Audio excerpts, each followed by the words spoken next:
De quoi allons-nous parler dans ce vidéo? Nous allons parler de l'augmentation des symptômes. C'est ce qui fait le plus peur aux gens. L'augmentation des symptômes. No! Avant, moi, toute ma vie était basée sur le contrôle des symptômes. Essayer de ne pas déclencher des 7, j'utilisais encore les numéros, des 8, et surtout pas des 9. Oh, les 9.5. Et là, je ne sais pas si vous allez vous reconnaître, mais lorsque je déclenchais un 8 ou un 9, je me blâmais tellement. Qu'est-ce que j'ai fait? Je me frappais le front des fois comme ça. Qu'est-ce que j'ai fait? Qu'est-ce que j'ai fait? Ah, j'aurais pas dû, j'aurais pas dû, j'aurais pas dû.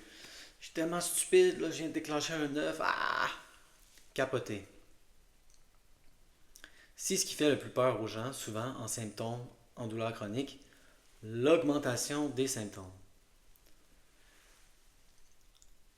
C'est vraiment la perspective la plus importante à modifier. La plupart des gens mesurent leur progrès dans le reconditionnement de la douleur avec les symptômes. Comme je l'ai répété et je vais le répéter souvent, c'est vraiment la pire stratégie. On se fout des symptômes. Carrément. Ça m'a pris du temps à accepter ce message-là. Même au début, j'étais insulté. C'est comment tu veux que je me foute d'un 8, d'un 9? J'ai mal! J'ai mal! Je ne peux pas m'en foutre. Désolé pour le mot. C'est vraiment le mot idéal. On s'en fout. Se foutre des symptômes, c'est la clé du reconditionnement de la douleur. Non seulement ne plus avoir peur de déclencher des grosses douleurs, des gros symptômes, mais même voir ça comme faisant partie du processus, éviter les symptômes. Comment ça fonctionne? Analysons ce que notre cerveau est en train d'essayer de faire. Votre cerveau essaye de vous avertir que ce que vous faites est dangereux. Vous marchez toujours, admettons, 20 minutes, et là, une journée, vous décidez de marcher 45 minutes. On va se servir des numéros, même si je n'aime pas ça. Vous déclenchez un 7. Le cerveau se dit, j'espère qu'il a compris. C'est dangereux marcher 45 minutes. J'ai envoyé de la douleur, il ne le refera plus. Et là, le lendemain, vous faites ce que je suis en train de dire, vous vous foutez complètement des symptômes. Dites, je m'en fous, je vais retourner marcher 45 minutes. Peut-être même que je vais marcher 1 heure aujourd'hui. Le cerveau va capoter. Il est fou. Qu'est-ce qu'il fait? Il est fou. Il est allé marcher 45 minutes hier, je lui ai donné un 7 sur 10. Là, aujourd'hui, il marche 1 heure. Je vais lui envoyer un 9. Là, il va comprendre le message. Là, il va comprendre le message. Et donc, moi, personnellement, dans mon processus, non seulement la douleur n'est pas allée en diminuant, mais à certaines parties du processus, elle allait en augmentant. Parce qu'avant, toute ma vie était basée autour de gérer les symptômes, contrôler les symptômes, s'assurer qu'il n'y a pas des gros symptômes. Et là, tout d'un coup, j'allais faire des activités. Beaucoup de gens n'ont pas les symptômes durant les activités. Des fois même, ça me le faisait, ça, où l'activité physique, justement, nous engourdit aux symptômes. Et c'est lorsqu'on retourne chez nous qu'on paye. Hein? Et là qu'on se frappe sur le front. Qu'est-ce que j'ai fait? Je n'aurais pas dû.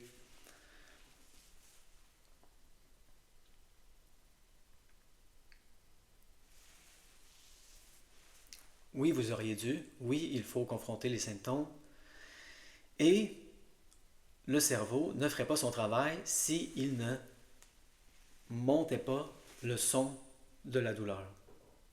Le cerveau veut que vous compreniez le message que c'est dangereux. C'est sûr qu'il va monter les symptômes. Et vous, votre travail, c'est de montrer au cerveau, en étant constant, en étant persistant, que ça vous ne fait plus peur.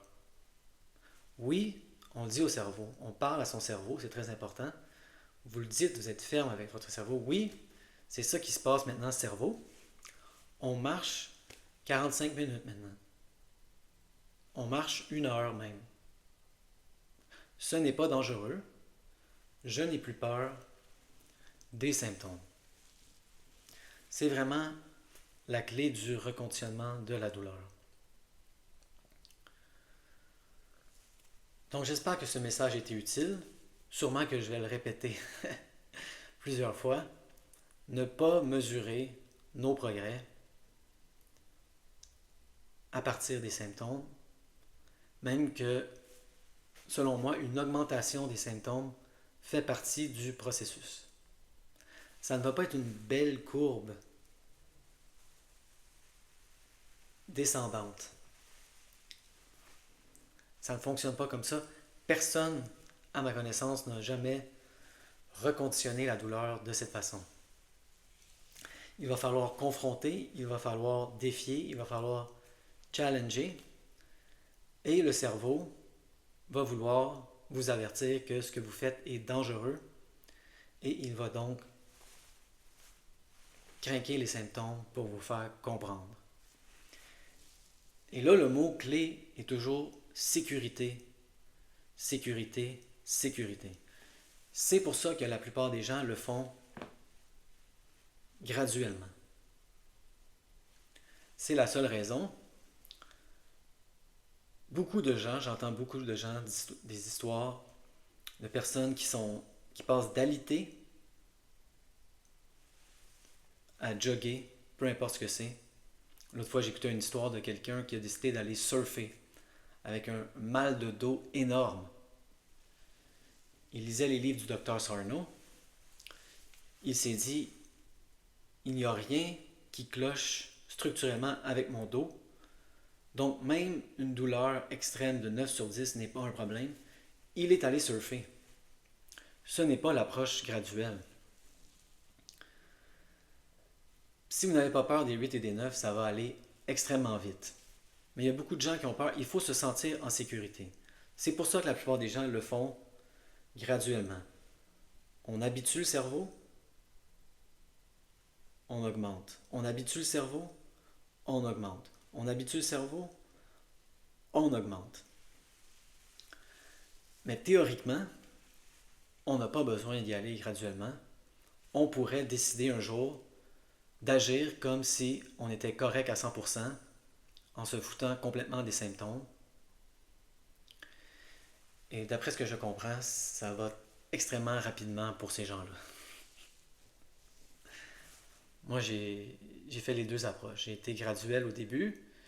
Là, à un moment donné, je me suis tanné. Ça suffit. Là, je suis correct maintenant. J'ai pas besoin d'y aller graduellement, comme si j'avais une blessure. Vous n'êtes pas blessé. Donc, j'espère que ce message a été utile.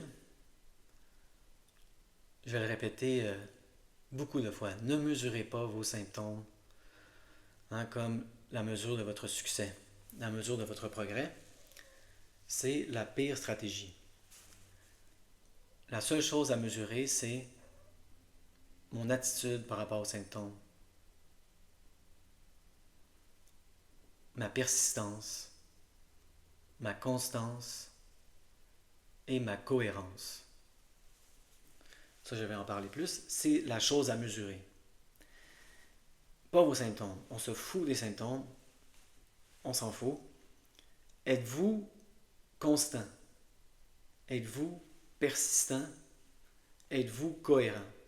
Est-ce que vous êtes courageux une journée? Oui, je marche 1 heure aujourd'hui. Les symptômes sont gros. La journée d'après, vous regrettez et vous restez couché dans votre lit. C'est trop, c'est trop. Ou si vous êtes obligé d'aller travailler, vous allez au travail, mais vous regrettez et vous dites plus jamais je ne vais faire cette activité X qui a déclenché de gros symptômes. Donc, c'est la mesure de nos progrès, notre attitude par rapport aux symptômes, notre constance, notre cohérence. Êtes-vous constant dans vos messages de sécurité au subconscient? C'est ça la mesure. Et être cohérent, ça veut dire faire de plus en plus d'activités. Donc, si notre mesure est la constance et la cohérence, il se peut très bien que les symptômes augmentent et ça ne sera pas un problème. Ça veut dire même que vous êtes sur la bonne voie. Ce n'est pas parce qu'on a des hauts symptômes qu'on est sur la bonne voie, évidemment. Mais lorsqu'on est sur la bonne voie, je peux vous l'annoncer d'avance, il va y avoir des gros symptômes, surtout si vous êtes habitué de contrôler constamment et d'éviter. Si toute votre vie est basée sur déclencher le moins de 7, 8 et 9 possible, lorsque vous allez ouvrir le barrage, c'est presque sûr qu'il va y avoir des gros symptômes. Et non seulement ça ne sera pas un problème, ça va faire partie de la solution. C'est comme ça. Donc, ne mesurez pas vos progrès par les symptômes. On se fout des symptômes. Mesurez vos progrès par votre cohérence, votre persistance, votre constance, votre attitude par rapport aux symptômes.